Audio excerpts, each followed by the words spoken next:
Investment की power क्या है अगर आप ये जानना चाहते हैं, तो इस क्लिप को देखिएगा और इस पूरे पॉडकास्ट को देखने के लिए डिस्क्रिप्शन में लिंक दिया है। Thank you for watching, channel subscribe करना। अडानी और अंबानी पे जब अटैक होता है, कोई पॉलिटिकल लीडर उनको कुछ बोलता है, तो आप उसको कैसे देखते हैं? आपको सही लगता है या डिस्टर्ब होते हो आप इससे? आपको क्या लगता है, That's ये it's अनफेयर है या? yeah, unfair. It's unfair. I mean, this is not needed actually.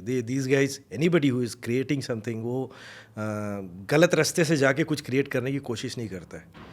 कहीं ना कहीं पे उसको ऑब्स्टेकल डाला जाता है और उसको ही किया जाता है. But these guys are creating so many jobs. They are creating, I mean just look at the people who work in Adani company और अंबानी कंपनी और anybody.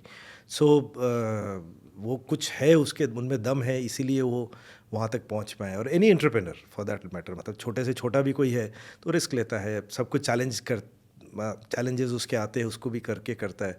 I think that should be encourage. हमारी जो मेंटेलिटी है कि वो negative entrepreneurs को चोर समझना या सोशलिस्ट मेंटेलिटी जो है, that is not going to help for sure. तो वो it's painful actually, that's more drama actually, and I don't believe कि that should be encourage more. Okay, so business rivalries तो होती हैं, कंपटीशन होता है. जब आदमी इतने बड़े लेवल पे होता है तो उसके लिए क्या माइंड में होता है? अडानी और अंबानी क्या ये भी एक दूसरे का नेटवर्क चेक करते हैं जैसे बाकी लोग चेक करते हैं कि अब ये अमीर हो गए, अब ये गरीब हो गए? ये क्या होता है इसमें? क्योंकि आप इतने सारे एंटरप्रेन्योर्स को मिलते हो, स्मॉल मीडियम लार्ज सारे कैटेगरी के हैं, जो 100 करोड़ भी कर रहा है, जो 1000 करोड़ भी कर रहा है, जो 10,000 करोड़ तक भी पहुंच रहा है. सो क्या होता है इस सर्कल में, क्या होता है? आई थिंक एक लेवल के बाद तो नहीं मैटर करता किसी को. These are all hypothetical numbers.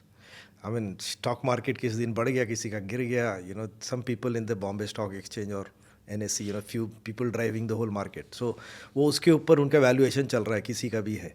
I don't think it matters to any of these guys उस लेवल पे जाके कि उसका स्टॉक का प्राइस क्या है, या you know, because if they are honest to their work and their companies are doing good, so ये तो एक hypothetical valuation. I don't think they look forward कि आज मैं नंबर 1 हो गया, नंबर 2 हो गया.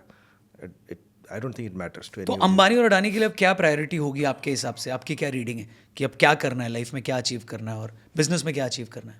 They are basically, I believe these guys are all nation builders, you know, because ये किसी भी चीज़ को अगर आप देखोगे, कोई भी फेज़ यहाँ पे आया है जबकि बहुत पीसफुल किसी भी कंट्री में रहा है, even it's growing, there is money for people, you no.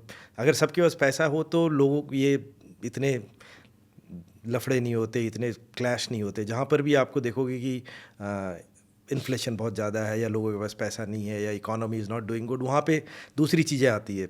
Even if you look at in single family में भी भाई भाई लड़ाई तभी होती है जब पैसा को लेके ही होता है. मतलब if it's doing good, so they वो चीज़ें आती नहीं है क्वेश्चन में.